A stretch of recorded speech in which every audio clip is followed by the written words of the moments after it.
삼김쇼 시작하겠습니다. 반갑습니다. 네, 반갑습니다. 예, 반갑습니다. 우리가 이제 통상 화요일 낮에 라이브를 합니다. 네. 생방송으로 저희들의 토크를 보여드렸는데 오늘은 밤에 만나고 있습니다. 왜냐? 내일 북미 정상회담이 있고 또 자유한국당 전당대회가 있기 때문에 이런 굉장히 민감한 이슈가 있기 때문에 저희가 전날 밤에 하여튼 뉴스에 거의 모든 것이 다 들어와서 이제 마감될 시점에 이런 토크쇼를 해야 된다는 차원에서 한 건 아니고 네. 우리 김성애 부장님이 낮에 요즘 바빴습니다. 예. 죄송합니다. 직장을 다니고 있어. 그냥 바쁜 정도 아니라 존나 바쁘다는 얘기가 있어요. 예.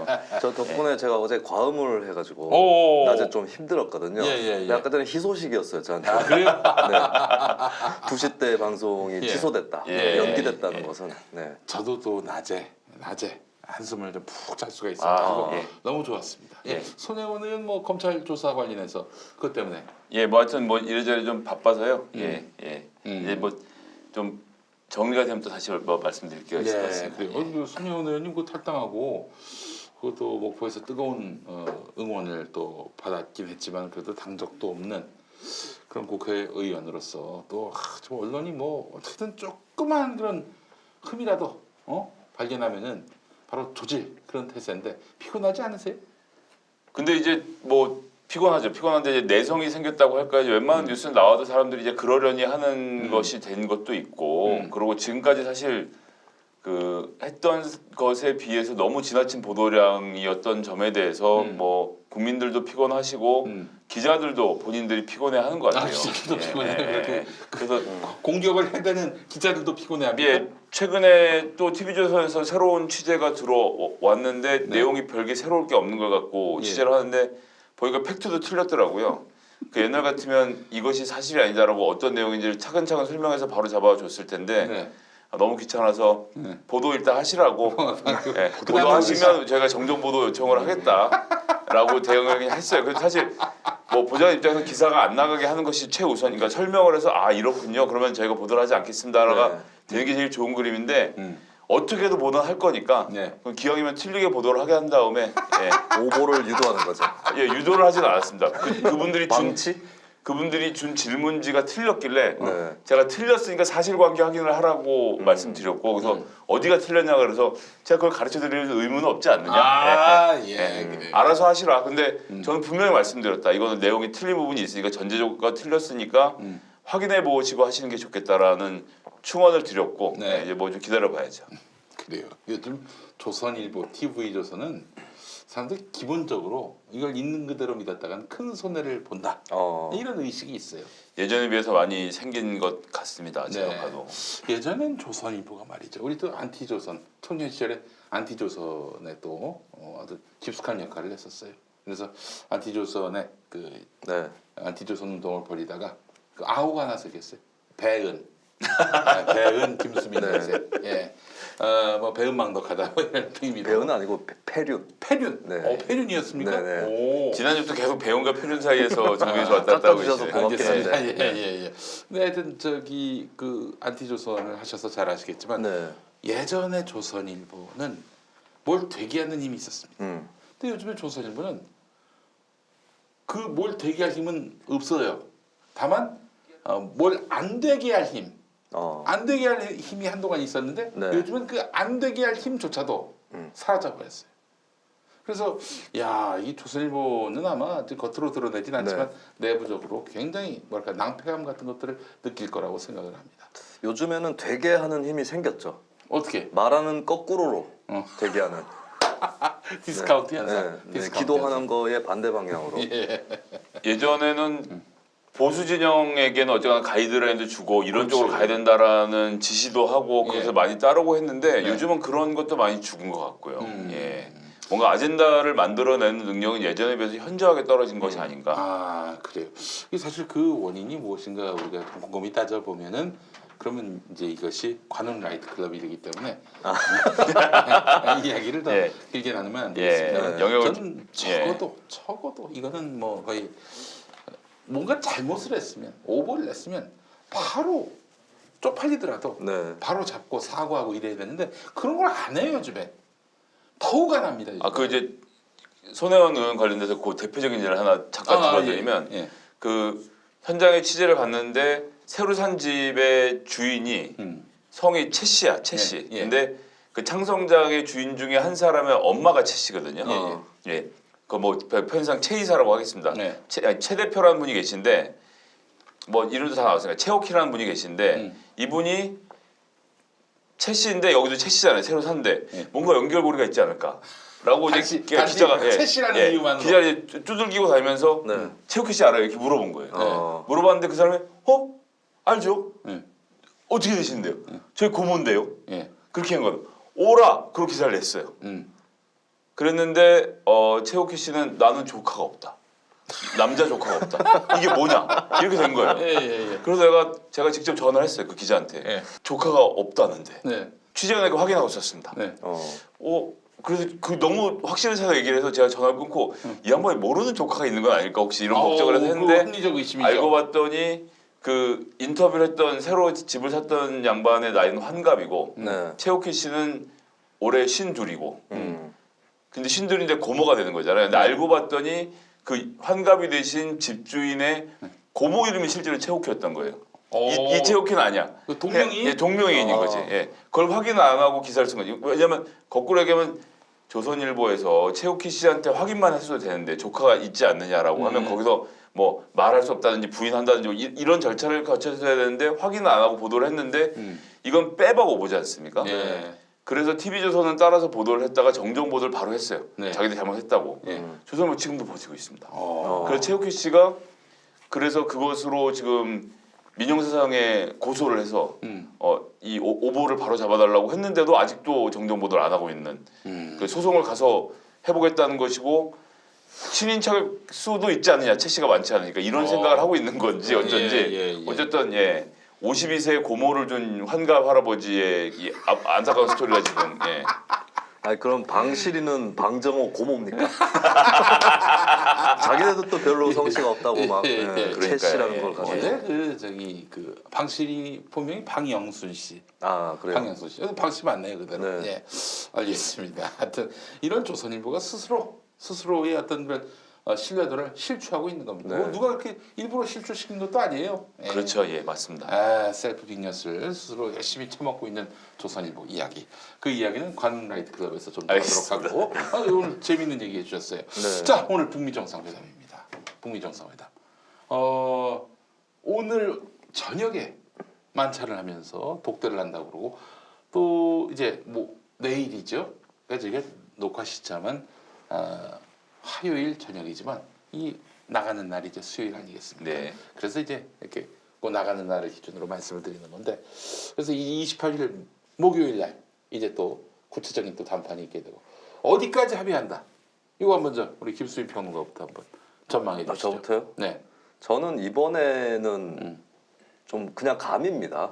제가 사실 북미 문제 전문가가 아니라서 서름을 당하고 있어요. 그래서 김수인 이번에 평론가가 아직도 이게 저 그 신인 티를 못 벗고 네. 있어요. 이럴 때는 얼굴 찰팍 깔고 그냥 최고의 전문가인 양 얘기를 해야 네. 사람들이 귀담아 듣지. 이 시간에 데이터 비용 들여가지고 네네. 전문가 아닌 사람의 얘기를 왜 듣습니까? 제가 지상파면은 네. 얼굴에 철판을 깔고 얘기를 하겠는데 네. 여기는 뻔히 다 아시거든요. 그래도 제가 2017년 가을에 네. 트럼프 대통령 국회 연설을 네. 듣고 네. 굉장히 대북 강경 기조 연설이었음에도 제가 어떤 표현 하나를 잡아서 북미 대화로 곧 들어간다. 이 정도 예측은 했던 어떤 사람이에요. 표현이었습니까? 트럼프 당신의 할아버지가 꿈꾼 나라가 지금의 북한이 아니다. 네. 김일성이 꿈꾸던 나라가 그 낙원이 아니다. 예. 라고 트럼프가 국회 연설 때 발언을 했거든요. 되게 좋게 얘기해 준 거예요. 예. 맞춤형으로. 김일성을 좀 띄워준 겁니다. 어떻게 보면. 이걸 봤을 때는 북미 대화로 간다.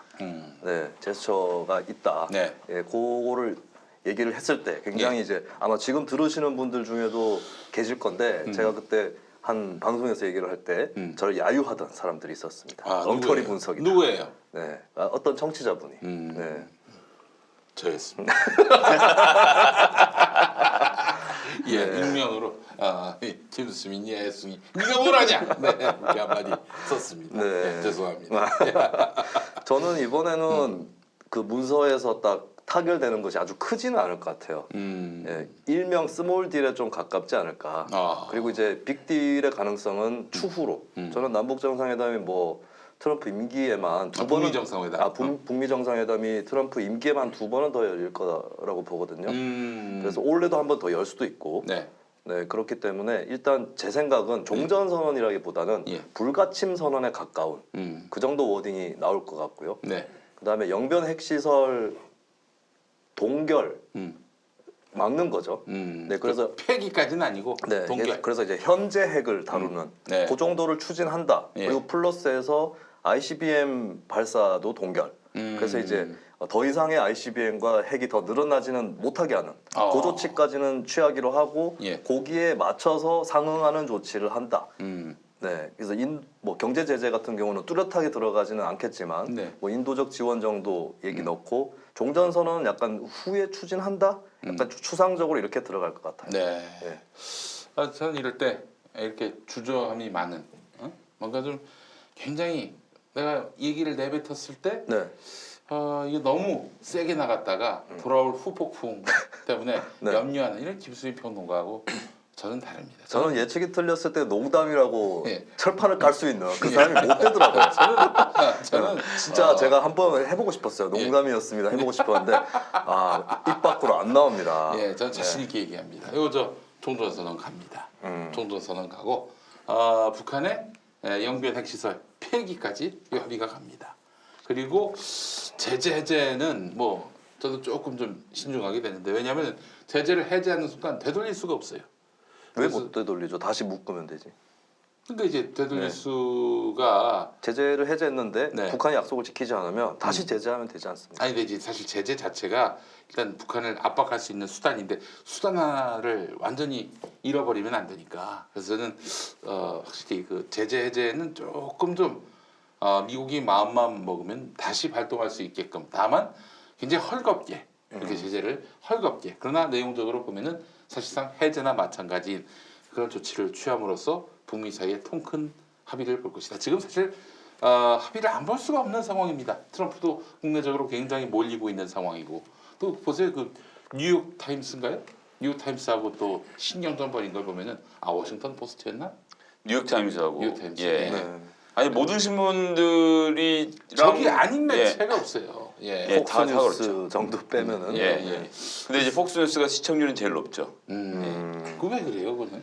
자극적으로 하고 시원시원하게 하니까 뭐 미국에서 시청률은 제일 높습니다. 그래서 거기 하나만 잘 잡고 있으면 나머지가 뭐라고 말해도 상관없다라고 생각을 하는 거고 어차피 여기는 그 자기 지지층만 잡고 가면 되는 거니까.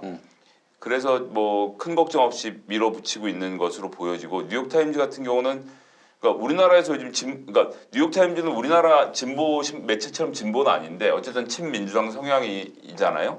근데 이제 젊은 사람들이나 특히나 저학력층들에게는 약간 진보꼰대 느낌이 있는 거지.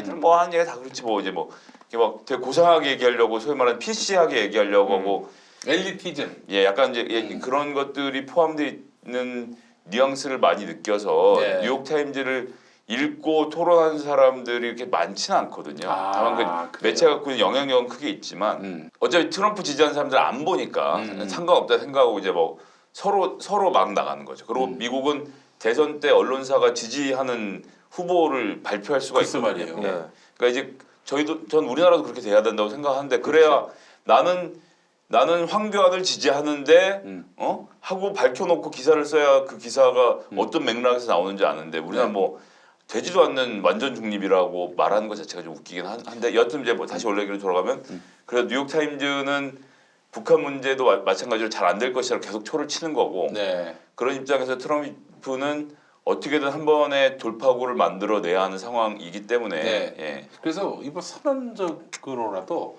뭔가 합의를 보지 않을 수 없는 그런 상황에 좀 놓여 있어요. 그렇기 때문에 트럼프하고 김정은하고 뻥이라도 통 큰 합의를 이루지 않을 수 없다.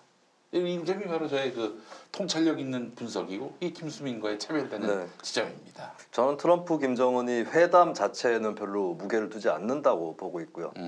근본적으로 이제 북미 대화의 불가역적인 그 길이 있기 때문에 앞으로도 물밑 협상이라든지 계속해서 만나서 의견을 교환할 수 있기 때문에 그러니까 제가 지난번 정상회담 때 깨달은 거예요. 이 사람들 정상회담 문안 자체에 그렇게 크게 신경 쓰는 사람들이 아니다. 그리고 앞으로 잘 될 것이라는 믿음이 어느 정도 있기 때문에 당장 이번에 통큰 합의를 고집하지 않을 수 있다. 뭐 그런 연장선상에서 예측을 하고 하나 더 예측을 하면 올해 안에 북미 정상회담 또 한 번 더 있을 것이다. 예측을 합니다. 아니, 형이 한번 얘기했으면 좀 그거 굉장히 일리 있는 말씀입니다 하면서 좀 받아주는 그런 미덕이 있어야지 하나하나 이렇게 반박을 하고 그거 참 일리 있는 말씀인데 동의하지 않습니다. 이 정도로 시민의 화법을 좀 배우라고. 일리 있는 말인데 동의하지 않는다라는 말처럼 일리는 있지만 뭔가 허전한 그런 양시양비론적인 기회주의적인 말이라고 생각합니다. 그거라도 좋으니까 좀 그거라도 해라. 네. 너무 싸가지가 없게 나가면 안 돼. 여기 다 형들이야. 여기 방송 보는 사람들이. 네, 다 형들입니까? 다 형들이야. 되게 고령화돼 있는 매체군요. 자, 우리 김성애 보좌관님 어떻게 보세요? 저는 이제 만남이 일상화되고 생활화되는 장면의 하나라고 생각해요. 북미도 그렇고 남북도 그렇고 김정은 위원장이 직접 걸어나가서 사람들 만나는 스타일을 계속 좀 보여주고 있는 거 아닙니까? 그래서 저는 이번 다음은 김정은 위원장이 미국을 갈 수도 있다고 생각하고요. 미국을? 예. 와. 그러니까 어쨌든 앞으로 30년 동안 리더십을 발휘해서 이 북한을 지켜야 되는 사람으로서의 본인 지금 자기 자리가 있단 말이에요. 그렇기 때문에 국제 무대에서 국제 무대에 격에 맞는 리더십을 보여주지 않으면 안 되고 그런 입장으로 놓고 봤을 때 저는 미국을 가는 이벤트가 뭐 조만간 한번 있을 것이다. 트럼프 입장에서도 전 세계 최고의 최악의 독재자를 미국까지 불러들여서 감화시켰다라는 스토리를 만들고 싶을 때니까요. 이쪽에서는 뭐 영어도 되고 국제적 무대에서 활동할 수 있는 사람이다라는 것을 지금부터 보여줘야 독재자로서 이미지를 벗어버리는 것이 중요하기 때문에 그래서 저는 이번에 연락사무소는 설치하지 않을까. 대사관의 전 단계로서. 예, 그렇죠. 일단 서로 한 라인을 열고 연락사무소 설치하는 문제 하나 좀 점쳐보고요. 그다음에 뭐 경제 제재를 어떻게 푸는지는 전 뭐 구체적인 프로세스는 잘 모르지만 여튼 한국이 가서 뭘 할 수 있도록 길은 열어줄 것 같아요. 어차피 돈은 우리가 다 쓰기로 했으니까. 그리고 이제 여기서 그 국민분들이 세금 갖다 퍼주고 뭐 어떻게 하는 거 아니냐고 자꾸 말씀하시는데 여기는 안 들어오실 테니까 뭐 그 얘기는 짧게 하겠고 여하튼 그래서 한국이 북한 땅을 개발할 수 있는 기회들을 만드는 것 하나 하고 그리고 당장 이번에 합의에 들어가진 않겠지만 저는 뭐 지난번에 말씀드렸던 대로 평양에 트럼프 타워 정도 하나 세워줘야 그렇지. 그러니까 미국의 자본이 들어가는 장면 이런 것들이 전 앞으로 연출될 거라고 보고요. 그게 사실은 트럼프 도장과 같은 효과예요. 그렇죠. 예, 그래서 이번 북미 정상회담은 저도 그런 점에서 김수민 평론가하고 좀 많이 닿아 있는데 뭐 구체적으로 무슨 합의를 막 빵빵 이것보다는 하여튼 앞으로 지속적으로 여러 가지 이벤트를 만들 수 있는 통로를 확보하는 것을 좀 중요하게 보지 않겠나. 종전선언이라는 건 뭐 이미 종전된 건데요. 뭐 그래서 어떤 형태로든 하겠는데 종전선언 할 것이냐는 문제는 글쎄요. 그건 어렵네요. 어려운데 하여튼 트럼프 입장에서는 뭔가 보여주기식으로 할 수 있는 것들을 해야 되기 때문에 좀 저는 그래서 연락사무소 설치 정도는 하고 지나가지 않겠나. 방전선언은 어떨까요? 힘 다 빠졌다고요. 힘 다 빠졌다고. 우리가 전쟁을 할 힘이 없다. 종전선언 양쪽이 다 너무 책임지기 좀 힘들고 그래서 방전선언. 방전선언 어떻습니까? 안 될 것 같습니다. 네. 제가 방전될 것 같아요. 듣고 있는데 기운이 빠지네. 이 밤에 방전선언. 알겠습니다. 방전선언은 조선일보가 해야 될 것 같습니다. 그래요? 아니 조선일보 오늘 어제자 사설을 보니까 말이죠. 아니 왜 한국을 빼고 종전선언이냐? 그거 지랄을 합니다. 어떻게 보셨어요? 그건 이제 종전선언을 할 것이라는 염원을 담은 사설 아니었겠습니까? 그렇죠. 이번에 종전선언을 할 것이고 그만큼 북미 관계가 호전될 것이다라는 조선일보의 아주 예지력 있는 예측이었다고 생각하고요. 뭐 한국에 빠지는 문제 한국은 이미 얼마 전에 남북 간에 모여서 남북 간에는 종전선언 한 것이나 다름없잖아요. 저는 전쟁 안 하기로 한 마당이고 그리고 계약 당사자가 중국하고 미국하고 북한이기 때문에 뭐 거기서 앞으로 서로 전쟁 안 하겠다고 선언한 정도는 뭐 전 할 수 있다고 생각합니다. 정치적 선언 아닙니까? 종전선언이라는 것이. 이게 저는 이게 군사적으로 서로 적대하지 않겠다라는 거는 평화협정을 통해서 협정을 통해서 저는 이렇게 도장을 찍을 일이지 그때는 그 사실 남북 미중 다 네. 들어가야 되는 거 아니겠습니까? 그렇죠. 종전 선언은 크게 무게를 둘 필요가 없고 지금 단계에서 되게 몰입할 과제도 아니라고 봐요. 평화 그렇죠. 협정으로 바로 가는 것으로 가닥을 잡는 게 맞겠고 원래 종전 협정이 평화 협정이랑 구분되는 개념이 아니라 좀 전략적으로 일부러 좀 분리해 가지고 떨어뜨리는 그렇지. 거거든요. 앞관문으로. 근데 이미 알게 모르게 그 관문을 지나고 있어요. 그렇죠. 네, 그렇다면 평화 협정으로 가면 되는 거죠. 종전선 안 했다고 그럼 지금 가서 전쟁할 수 있습니까? 그렇지는 않잖아요. 그렇죠. 네. 근데 조선일보 같은 경우에는 왜 우리 한국 군인들이 엄청나게 죽고 한국 국민 민간인들도 어마어마하게 피해를 입었는데 왜 종전선언에 한국이 빠지냐. 그런 식으로 얘기하면 한 50만 가까이가 인명피해를 입은 중국 군인, 그 중국 군인들 그 인명피해가 있었는데 중국은 왜 이번에 종전선언에 빠져요? 중국은 더군다나 정전협정의 대상자였기도 했고 예, 거기 사인한 사람이니까 거기도 들어가야죠. 그런 논리대로 하면. 중국이 가만히 있는데 왜 난리지? 조선일보는? 어처구니가 없습니다. 네. 그리고 그 정전협정 때 기억하시잖아요. 합의된 당사국이 세 나라예요. 네. 미, 중, 북 이렇게 돼 있단 말이죠. 한국은 왜 빠졌냐? 우리 리승만 박사께서 네. 북진 동의를 해야 합니다. 네. 북진 통일한다고. 서영춘 씨 아닙니까? 네. 북진 통일은 이 자식아 그 북진 통일 되겠냐? 예. 이게 바로 요 잔이운 이 이렇게 새끼는 돌려서 진짜, 이렇게 야벌처럼 정말, 돌려가지고 혼돈나 이 새끼 어른을 걸려먹는 경향이 있어요.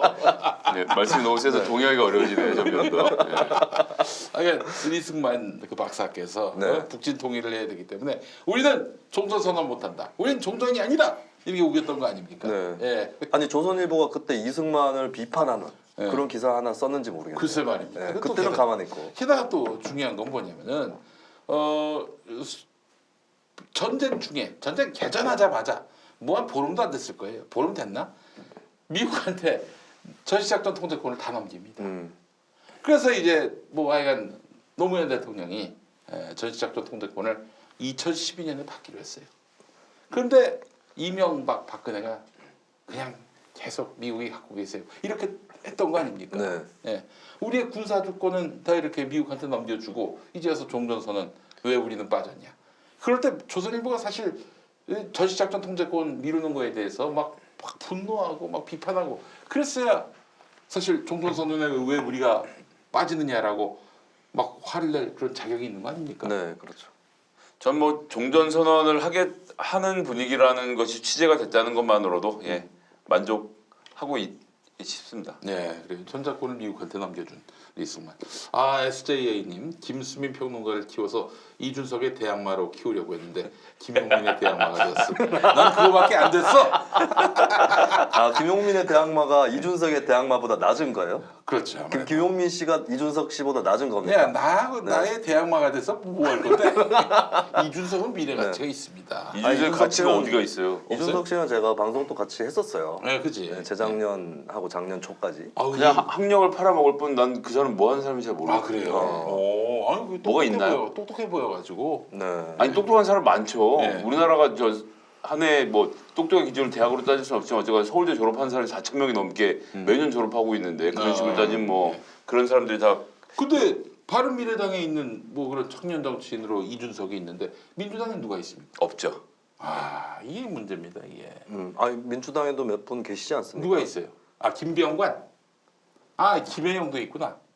김병관 의원은 저랑 동갑이고. 김혜영 의원 또 아니야. 40 넘지 않았어요? 김병관 그 IT 기업.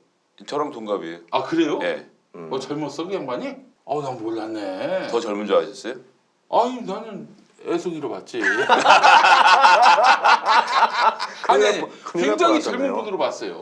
저는. 저랑 동갑이에요. 그래요? 예. 형이었구나. 네네. 몰랐네. 다음번에 만나면 사과하십시오.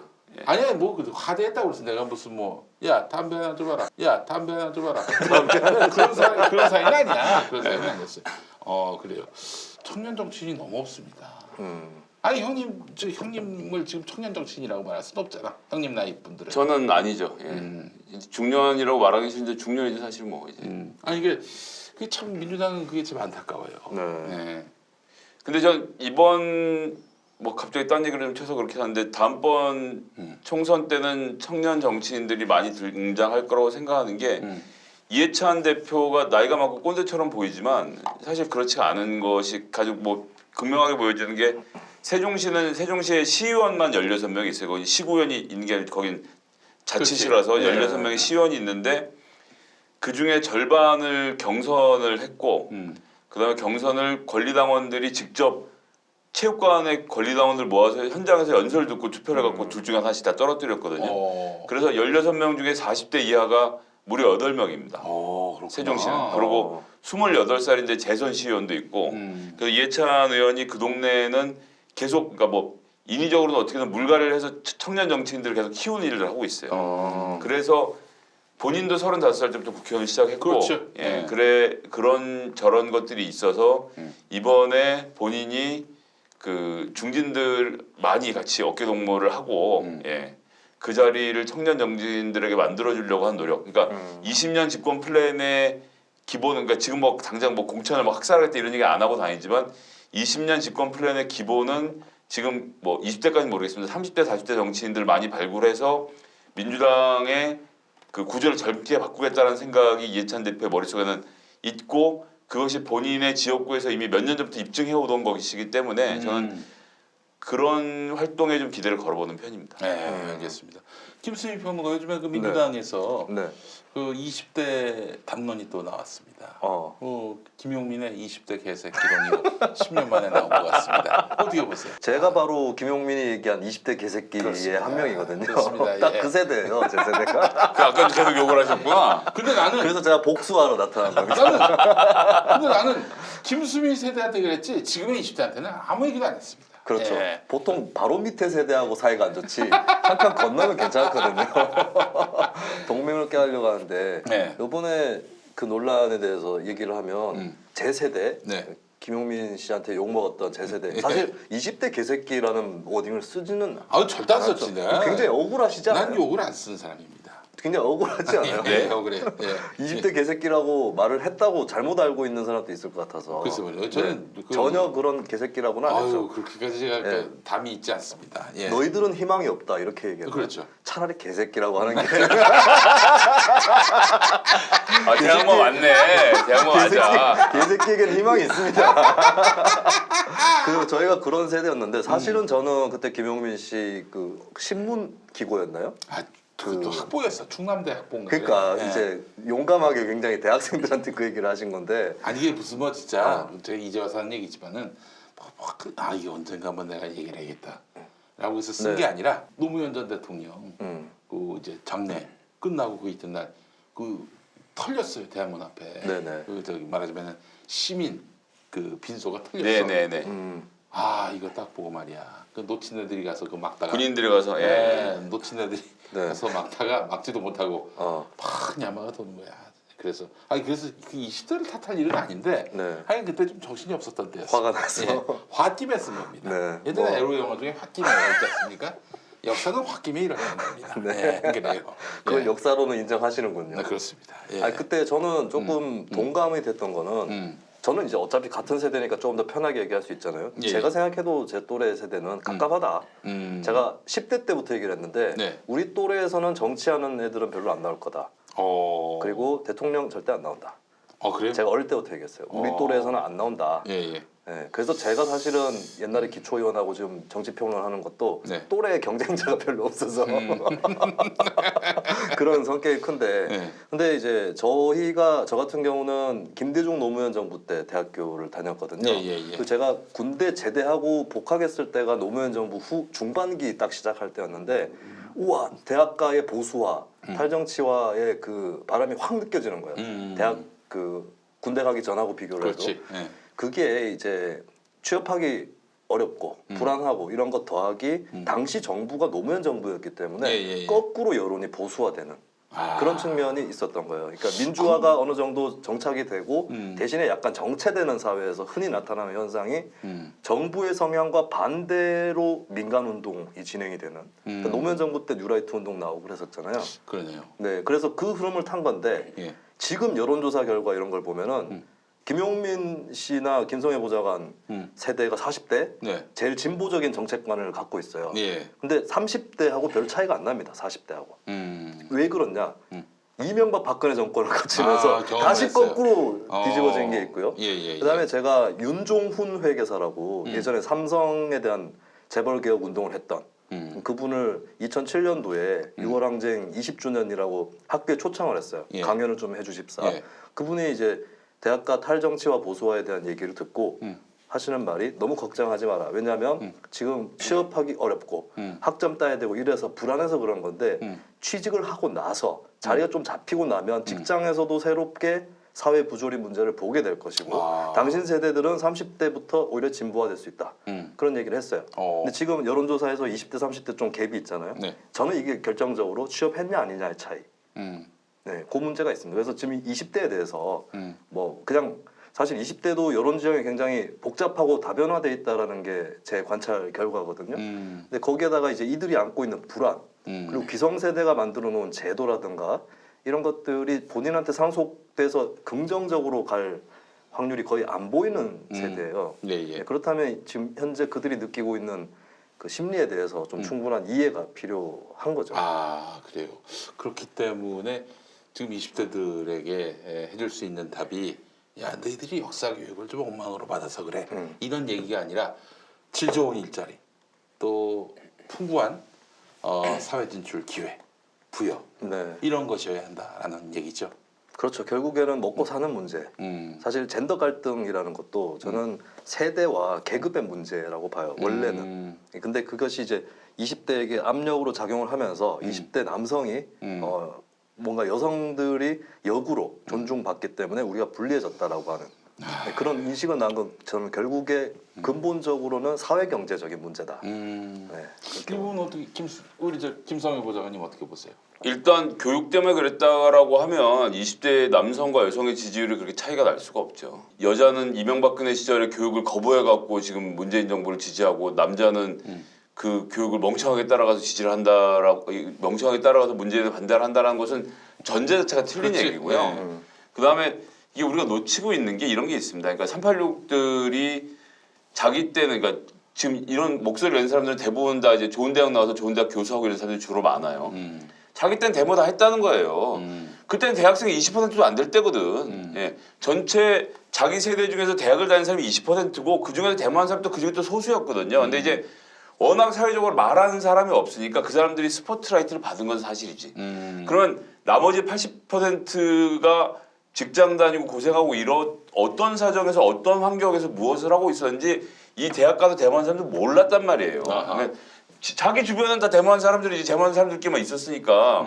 근데 지금 20대 보니까 아닌 것 같다고 말하는 건 이거는 아예 틀린 얘기입니다. 아예 틀린 얘기고 어느 시대나 보수적인 사람이 있고 진보적인 사람이 있고 중도에 있는 사람이 있고 전 이 비율은 크게 안 변한다고 생각하고 다만 누구 목소리가 크냐. 그러면 이제 80년대부터 90년대 중반까지는 학생 활동을 했던 사람들의 목소리가 컸을 뿐이고 그게 지나가면서 우리 사회가 이제 여러 가지로 성숙해져서 노조도 생기고 시민사회운동도 발달하고 이러면서 여러 계층에서 사회 개혁 관련된 목소리를 내니까 대학생들 마이크가 줄어든 거예요. 옛날에 대학생 말고 말하는 사람이 없으니까 대학생들이 많이 나왔던 것 뿐이고 그렇게 되니까 이쪽에 학생의 목소리가 작아지는데 그럼 학생이 멸망했느냐? 그런 건 또 아니거든요. 근데 반대편에 중도에 있거나 혹은 또 보수에 있거나 이런 사람들의 목소리가 다른 쪽의 목소리가 강조가 되니까 뭐가 이렇게 바뀌는 것처럼 보이지만 데이터를 놓고 보면 지금 뭐 김수희 평론가 말씀하신 대로 10년 전에도 20대는 좌경화되고 무슨 우경화되고 뭐 비운동권이 나오고 뭐 세상 다 뒤집어질 것처럼 했지만 심지어 저희 20대 때도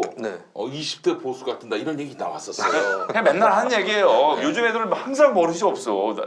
저도 버릇없다는 얘기 듣고 컸고요. 제가 애들 봐도 버릇없고 다 이게 항상 아랫사람 보고 그렇게 얘기하게 돼 있는 거거든요. 저도 김용민 씨한테 아직도 그런 얘기 듣습니다. 그러니까요. 내일 모레 마흔인데. 아니 뭐 소크라테스 때부터 뭐 요즘 젊은 것들은 문제가 많다. 그렇기 때문에 자기 세대가 뭔가 특별했다는 생각을 가지는 건 너무나도 당연합니다. 누구나 다 자기 세대가 특별했다고 생각할 수 있는데 그렇게 하면서 남한테 꼰대짓 하지 말아야지. 근데 이게 쉽지는 않죠. 사실 막 하면 막 뭐 가르치고 싶고 하는 마음이 어떻게 안 들겠습니까마는 지금은 전 더 들을 때라고 생각을 하고 지금 20대 남성의 이반 문제는 교육을 어떻게 받아서야 문제가 아니다. 네, 네. 예. 라는 말씀드리겠습니다. 아니 막 이렇게 인터넷에 달리는 댓글 이런 걸 보면 네. 요즘 20대는 이기적이고 경쟁 이데올로기에 젖어 있다. 뭐 이런 얘기들을 하는데 제 관찰로는 현재 20대가 가장 룰을 잘 지키는 세대입니다. 왜냐하면은 예전에 어떤 혼란의 시대, 뭐 독재 시대가 아니라 민주화 세대인 것이고 그 이후에는 오히려 어떤 정해져 있는 규칙이라든지 네. 또 공정함 이런 것들 지키려고 노력을 하는 거고 제가 봤을 때는 네. 제 부모님 세대, 네. 5, 60대 세대가 네. 반칙 제일 많이 해요. 제일 문제예요. 제일 이기적이에요. 오히려. 예. 네, 제가 어렸을 때부터 본 것도 취사 금지 써 있으면 꼭 취사하고 잔디 보호 써 있으면 꼭 들어가요. 이게 5, 60대였는데 등산 중 성행위 금지. 이것도 그냥 반드시 여기에요. 성행위 그건 안 금지라고 붙어있잖아. 붙었는데 가서 성행위를 해. 네. 너무 뜬금없어. 성행위 금지라는 진짜로 펜만이 그런 게 있나요? 써 있는 데가 있어요? 아니 저기 네. 형님 그거 뭐나요? 저기 6월 육구절? 9일하고 네. 9월 6일에 그 산들이 아주 불야성입니다. 불야산이에요. 아니 근데 내 얘기 그게 아니라 그런 진짜 경고 문구 어디 붙어 있냐고요. 있어. 그래요? 있어요. 그거 붙어 있는 데가 하기 제일 좋은 데 아닙니까? 그러니까 꼭 보면은 담배 필 만한 데 보면은 금연구역 이렇게 써 있더라고요. 삭삭삭 소리가 나요. 노구리가 들어간 줄 알았어요. 예, 그래요. 하여간 알겠습니다. 20대, 30대 그런 얘기는 좀 충분히 들어준다 이런 차원에서라도 침묵하는 것이 그리고 어떤 좋았을 세대가 다 어떻다라는 것 규정한다는 자체가 좀 불가능하다고 생각해요. 그 세대 안에서 사람들이 얼마나 다 다른데 그것을 너희는 어떻고 20대는 어떻고 이렇게 규정하기보다는 그런 사람들의 이야기를 듣고 뭐 그리고 수치를 봐야죠. 자꾸 감으로 얘기하지 말고 시장 가서 손잡아 보니까 내가 선거 이길 것 같아 이렇게 얘기하는 게 아니라 여론조사 돌려보고 결과를 보면 나오지 않습니까? 네. 지금 20대 보수화를 얘기하려면 최소한의 수치적 근거는 들고 나와서 했어야 되는데 저는 그런 것들이 없이 어떤 세대가 어떻다라는 규정하는 것 자체가 그래요. 지금 이제 그런 시대가 지나갔다는 생각이 들어요. 제가 사실 그때 그 20대 개새끼론 때문에 네. 엄청나게 욕을 얻어 처먹은 다음 한 2가지 정도 결심을 한 게 있습니다. 첫 번째가 뭐냐? 누가 와서 부탁하기 전에는 절대 무상교육하지 않는다. 무슨 충고를 한다든지 뭐 가르친다든지 이런 짓은 하지 않는다. 두 번째가 뭐냐면 한 세대를 얘기함에 있어서 자꾸 표준화하고 싶은 그런 유혹들이 있잖아요. 20대는 뭐 싸가지가 없다, 정치의식 전무하다, 공동체의식 없다, 경쟁에 쩔었다 이런 거 하지 말자. 사실 386 세대 가장 열심히 투쟁한 것 같지만 그 안에 나경원이 있어요. 나경원도 있다고. 네. 여러 다양한 그런 프리즘들이 있는 건데 근데 그걸 너무 하나로 만들어가지고 표준화하려는 이런 유혹을 받지 않는다면은 이거는 굉장히 세대주의에 함몰될 가능성이 있다 이렇게 판단을 하고 그 뒤로 이제 갱생의 삶을 살고 있습니다. 예. 그 세대별로 상대적으로 경향 차이가 있기는 해요. 근데 그런 분석도 정확히 할 필요가 있는데 20대를 보면은 좀 분석하기 어려운 세대예요. 이 세대가. 워낙에 뭐 네. 저기 뭐 20대라고 하는 그 세대 계층들이 네. 그 뭐랄까 질풍노도의 시기 아닙니까? 네. 쉽게 얘기해서. 그리고 이제 기질적으로 보더라도. 그거는 연령의 문제인데 네. 그게 아니라 이 세대 자체가 예. 굉장히 같은 동세대 안에 다양한 정치 사회적 성향이 다른 세대보다 훨씬 많이 들어가 있는 세대예요. 네. 예를 들면은 60대 이상 같은 경우는 진보와 보수의 전선이 예. 북한 문제나 또는 뭐 군사 문제라든지 지역 문제 이런 게 들어가 있어요. 네. 근데 40대, 30대는 경제, 복지 이런 쪽입니다. 그렇지. 그런데 이제 20대로 가면서 젠더, 환경 이런 게 더 들어오면서 동시에 복지, 안보 이런 것들까지 다 들어가 있어요. 그래서 제가 20대를 보니까 굉장히 이거는 뭔가 단순하게 경량화하기 어려운 세대다. 예, 그래서 더 주목해서 보고 있고요. 뭐 한마디로 얘기하기 대단히 어려운 세대다. 예, 그렇게 생각을 합니다. 네, 알겠습니다. 그래요. 갑자기 뜬금없이 2030 세대 이야기로 넘어갔는데 자유한국당 얘기해 봅시다. 네. 바로 오늘 전당대회가 있습니다. 오늘인가요? 전당대회 아니 이제 말하자면 업로드 기준으로. 네네. 네. 자 자유한국당 전당대회. 네. 당 대표는 황교안입니까? 뭐 100%. 예, 100%. 그거는 네. 한 12만 원 정도 걸어볼 수 있을 것 같아요. 네. 어제 그 KBS 1라디오 류여해 네네. 씨, 그 자유한국당 최고위원 지냈던 분, 그분은 아예 수치까지 얘기했습니다. 예, 50% 조금 넘는다. 55에서 60% 황교안. 네. 그리고 김진태 22 그리고 오세훈 20 이렇게 예측을 했습니다. 네. 와 세상에 김진태가 21% 넘는다는 거예요. 그 박시영 윈지코리아 대표 부대표 윈지코리아 컨설팅 부대표가 이 김진태가 20% 넘으면은 자유한국당의 5분의 1이 네. 5분의 1이 극우라는 얘기인데 5.18 5분의 1만 극우일까요? 당 자체가 아니 이제 극우인데. 이 극우가 그냥 다른 극우가 아니라 네. 5.18 광주 민주화 운동을 폄훼하는 북한 문제 입설을 동조하는 이 정신 나간 극우란 얘기죠. 네. 이러면 자유한국당은 문 닫아야 한다. 이런 말씀을 했어요.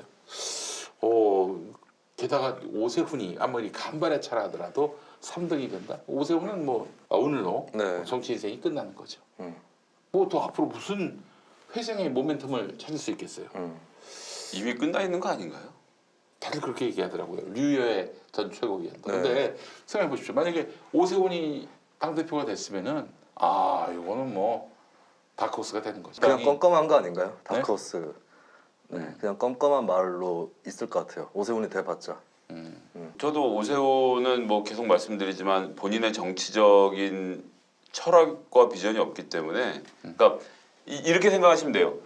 어떤 사람이 대권 주자가 될 것이냐 말 것이냐 뭘 생각하면 되냐면 그 사람을 떠올려서 그 사람이 되면 어떤 나라가 되겠구나가 떠오르면 대권 주자가 되는 거고 그게 불명확하면 그 사람 대권 주자 못 해요. 예를 들면 문재인을 예를 들면 문재인이 2017년 이렇게 나왔을 때 딱 보면 저거 하면 어떻게든 뭐 그 최소한 정직하긴 하겠네. 그렇지. 나라 꼴이 정상으로는 돌아가겠네. 나라다움 나라가 되겠네. 뭐 이런 거. 그런 생각이 든다든지 네. 뭐 이미 한물 간 사람이다. 김종인 같은 사람이 예를 들어서 대권이 된다 그러면 뭐 될 일은 없겠지만 네. 뭔가 좀 경제적으로 뭘 하겠네. 뭐 이런 그림들 있잖아요. 내가 경제통이라고 봐요. 예, 뭐 그런 식의 그림이 있는데 오세훈이 되면 난 모르겠어요. 하고자 하는 정치가 뭔지를 모르겠어요. 근데 그건 같은 의미에서 황교안도 그런 거예요. 네. 황교안이 공안검사 출신이잖아요. 네. 그리고 예전에 제 이름은 잊었는데 그 공안이 이제 대검찰청 2부인데 2부가 식물원이라는 표현을 쓴다는 거예요. 그냥 거긴 다 얌전하게 조용하고 자기 목소리도 없고 그냥 그때 정부가 시키는 대로 왜냐면 공안은 간첩 잡고 네. 선거사범 잡는 데잖아요. 그러니까 그 해당 연도에 정권이 요구하는 대로 큰 뭐 저거 없이 하는 거고 특수부 같은 경우는 뭐 완전히 뭐 망둥이처럼 뛰면서 뭐 내가 배 째고 다 잡고 죽겠다 이런 결기 있는 사람들이 모여 있는 데인 네. 건데 그게 이번 그래서 전당대회에서 황교안 보여주지 않습니까? 그 뭐 탄핵이 정당하다는 건지 안 정당하다는 건지도 입장을 안 정해놓고 출마하는 게 말이 되냐고요. 그러니까 어느 쪽으로 하든 하나는 해야지. 오세훈은 근데 뭐를 말하는지 막 묻히고 지금 세 사람 중에서 국민들이 귀에 박히게 얘기하는 사람 김진태밖에 없는 거예요. 그러니까 그렇지. 그 말이 맞건 틀건 상관없이 네. 김진태는 무슨 주장을 하는지 알겠고 그리고 김진태를 저는 지지하지 않습니다. 김진태가 당대표가 되면 자유한국당 꼬라지가 어떻게 될지는 그림이 그려져. 그런 사람 리더를 해야 되는 거예요. 근데 그렇게 놓고 봤을 때 황교안은 세모하면 안 되나요? 이게 뭡니까 정치인이. 그래서 제가 계속 말씀드리지만 네. 관료하고 정치는 영역이 다르거든요. 정치는 뭐 아니면 더해요. 이거 아니면 저거 하고 뻔뻔하게 우기고 이렇게 해야지 이렇게 쓱 눈치 보고 동그라미인 것 같은데 다음날 어제 말을 내가 잘못했는데 세모인 것 같다. 이렇게 하루 단위로 말을 바꿔가면서 해서는 전 정치할 수 없다고 생각합니다. 박사모 사이트에 들어가 보니까 예. 황세모라고 불려지고 있더라고요. 네.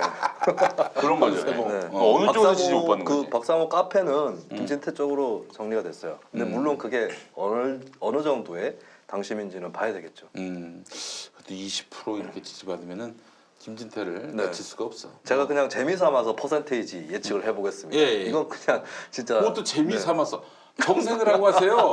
판도를 걸어. 이거 근데 진짜 맞는 거 아니야? 네. 1위 황교안인데 점 찍고 돌아온 박근혜 50.3%가 50.3%. 네, 503에서 점을 찍고 51.6이 아니라 503, 50.3. 50.3. 그다음에 2위 오세훈인데 서울시 무상급식 주민투표 투표율 33.3. 만큼 25.7%. 25.7%. 아, 그렇죠. 만큼 나옵니다. 25.7이라서 못 갔어요. 네. 투표함을. 예. 그리고 3위 김진태 네. 24%. 24%. 네, 이사갈 준비를 해야 된다. 아, 네, 네. 그래서 춘천에서 네. 대구로 이사 갈 준비. 당 밖으로 이사를 가야 되는 당 밖으로. 오. 그래서 이제 저는 황교안 50.3, 음. 오세훈 25.7, 음. 김진태 24. 딱 100입니다. 이러면. 좋습니다. 네. 저는 뭐 프로테이지까지는 뭐 못 맞춰도 맞히세요. 맞히세요. 저는 류혜하고 같이 하겠습니다. 류혜 그 전 최고위원하고 같이 가겠어요. 57% 그리고 21% 20% 이렇게 가겠습니다. 57%, 22%, 21%. 네. 뭐 그렇게 예. 김진태가 그렇게 했어요? 김진태 네. 후보가 2등한다. 네. 김진태가 2등. 요게 판도가 딱 민주당 대선 경선 후보 퍼센테이지랑 좀 비슷한 것 같네요. 네, 그렇습니다. 저는 그렇게 봅니다. 김진태가 네. 2등으로 올라간다고 보고요. 저는 그래도 오세훈이 일을 한다고 보는 이유가 황교안이 하는 행동을 보니까 황교안이 이제 대표가 되는 거는 유력하잖아요. 그럼 중요한 거는 2등이 누가 되느냐도 중요하거든요. 중요하죠. 예, 그러니까 당내 제1야당이 정해지는 건데 그렇다면 황교안 입장에서 오세훈이 제1야당이 되는 게 나을까요? 김진태가 제1야당이 되는 게 나을까요?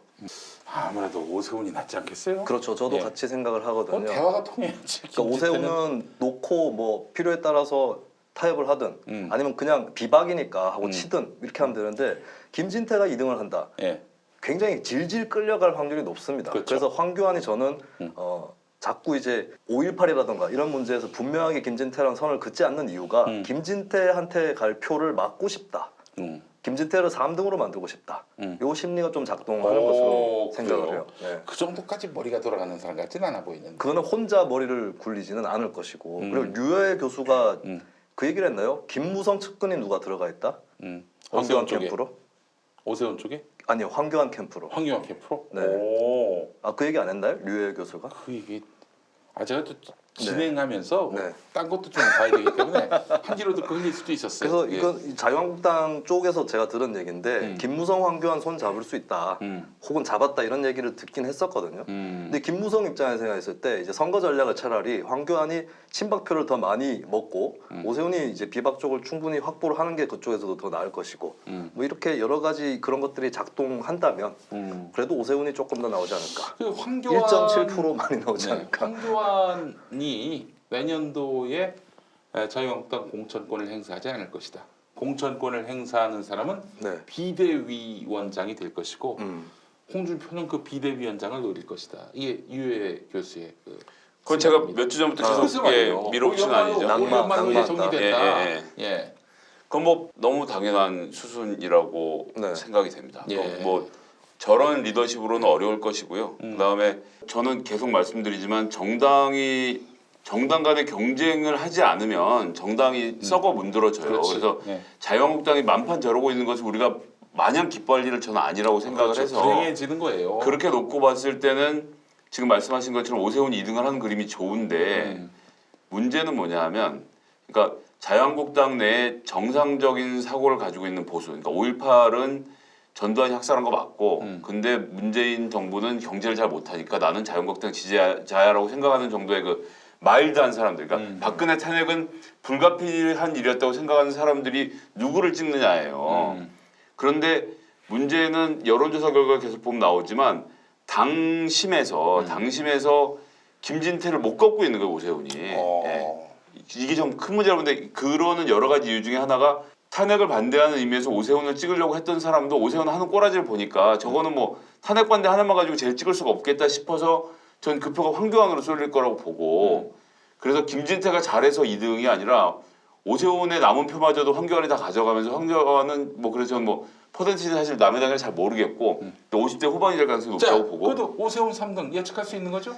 저는 그래서 오세훈이 3등이 되는 게 김진태가 잘해서 3등이 아니라 오세훈을 통해서 합리적 보수를 구현해라고 했던 사람들이 오세훈이 합리적 보수라고 보는 것보다 차라리 그냥 황교안을 몰아주는 게 낫겠다라고 생각해서 황교안으로 몰려갈 가능성이 높아서 황교안이 좀 높은 퍼센티지로 하고 오세훈이 3등으로 밀려날 것이다. 자, 우리 김수민 평론가 네. 마지막 기회를 드리겠습니다. 네. 여전히 2등은 오세훈입니까? 뭐 그렇다고 봅니다. 개망신을 당하면 어떡하려고. 왜냐하면 이제 방금 얘기했던 그 표들이 그러니까 오세훈한테 갈 수도 있었던 표인데 황교안한테 갈 것이다 예측을 예. 하셨잖아요. 예. 근데 황교안이 그 표들을 얻는 데에 예. 유효한 전략을 구사하지 않았어요. 그 점이 하나가 있고 두 번째는 아마 구전 전략으로 구전. 오세훈 쪽에서 3등하면 엿댄다. 음. 이렇게 해서 좀 결집시키는 효과도 있지 않았을까. 아니 결집을 하기엔 오세훈이 뭐 사실 근데 이제 그 제가 세력이 없잖아요. 자유한국당에 이제 제가 자유한국당 내부를 잘 모르니까 그래서 어느 정도 내부를 아는 사람들한테 얘기를 좀 들었는데 이제 이명박 정권 거치면서 나름대로 이제 비박계라고 불리는 당원들이 어느 정도 존재한다. 그래서 그쪽에서는 일찌감치 오세훈이 2등을 한다라고 보고 있더라고요. 네, 근데 이제 저는 좀 거의 또이또이로 나올 거다. 김진태랑 오세훈이 또이또이로 나올 거다라고 예측을 한 도중에 예. 서울시 무상급식 투표의 재현이라는 하나의 드라마를 써봤습니다. 25.7%. 알겠습니다. 아 그래. 황교안 50.3%. 결과적으로 이제 오늘 저녁이면 다 결과가 나오게 될 것이고 우리 김수미 평론가의 흑역사가 또 기록될 것이라고. 근데 이게 이제 쉽지 않습니다. 중요한 것은 되면 어떡할까요? 50.3% 나오면 어떡할까요? 그러면은 뭐 우리가 얘기했던 건 다 농담이었다고. 어쨌든 퍼센티지가 공개되는 순간 자유한국당의 스탠스가 정해질 건데 그건 무슨 얘기냐 하면 국민 여론도 중요하지만 당원의 여론이 중요한 이유는 내년에 공천을 할 때 비대위원장이 들어오건 누가 들어오건 뭐 이런 저런 경선을 하면 보통 50대 50으로 하거든요. 당원 절반에 여론조사 절반을 돌릴 건데 어느 쪽에 더 기대해야 할 것인지에 대한 판단을 해야 되는 상황이 오잖아요. 예를 들어서 김진태가 2등이 되면 당 전체가 우경화될 확률이 더 높다고 봅니다. 높아지고 예를 들면 그 전선 중에 하나는 5.18 명단 공개하라를 당이 더 큰 목소리로 외치는 예. 형태로 가게 될 것이고 전 이건 그러니까 이게 되게 웃기는 건데 그러니까 자유한국당을 살리려면 5.18 얘기를 그만하고 합리적 보수로 빨리 가야 되는데 내년 경선에서 당원들에게 지지를 받으려면 5.18 얘기를 물고 들어져 가야 되는 상황이 오는 거예요. 그러니까 이제 개인이 살려면 개인이 공천을 받으려면 우경적인 발언을 해야 되고 근데 모든 후보들이 그렇게 얘기를 하면 총선 자체가 몰락할 가능성이 있지만 어쨌든 근데 막상 선거에 가면요. 당 전체 컬러가 중요한 게 아니라 내가 후보가 되느냐가 훨씬 중요해지거든요. 그렇지, 예. 그렇기 때문에 김진태가 2등을 할 경우에는 대참사가 벌어질 확률이 있다. 그러고 그것은 그렇게 해서 자유한국당에 몰락하면 그것을 대체할 만한 좋은 보수 세력이 나타나서 민주당의 장기 집권을 저지할 수 있겠는가? 그러니까 저는 제가 민주당이지만 그리고 민주당이 오랫동안 집권했으면 좋겠지만 그것이랑 건강한 경쟁자가 있는 건 다른 문제인 건데 그런 점에 있어서는 저는 지금 제 예상으로는 김진태 후보가 2등을 할 거라고 생각하지만 그렇게 됐을 경우에 자유한국당의 몰락은 정말 걷잡을 수 없는 사태로 벌어질 것이고 그렇게 되는데 그렇다고 해서 내년 총선에서 분당을 해서 선거를 치르고 이러진 또 못할 거란 말이에요. 예. 근데 김무성, 홍준표도 지금 5.18 유공자 명단 공개해야 한다. 네. 이렇게 스탠스를 정했어요. 이건 어떻게 봐야 됩니까? 제가 얘기를 했지 않습니까? 예. 분명히 명단 공개로 프레임이 간다. 음. 네, 그 수순을 밟아 가는 것이죠. 네. 네. 이렇게 해서 홍준표하고 김무성에게 돌아갈 수 있는 게 뭐가 있어요?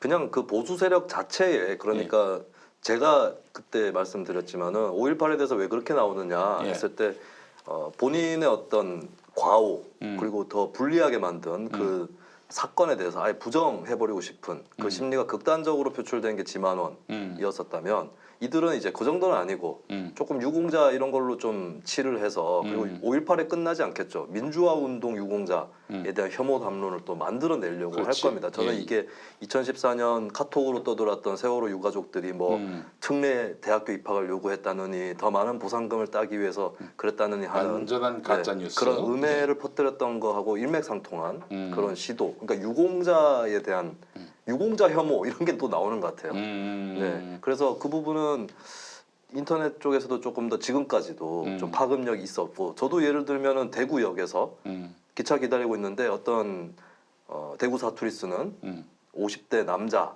사람이 카톡을 딱 봤더니 씨발 뭐 이러면서 문재인이도 5.18 유공자라는구만 뭐 이런 식으로 이제 카톡 가짜 뉴스를 받은 거죠.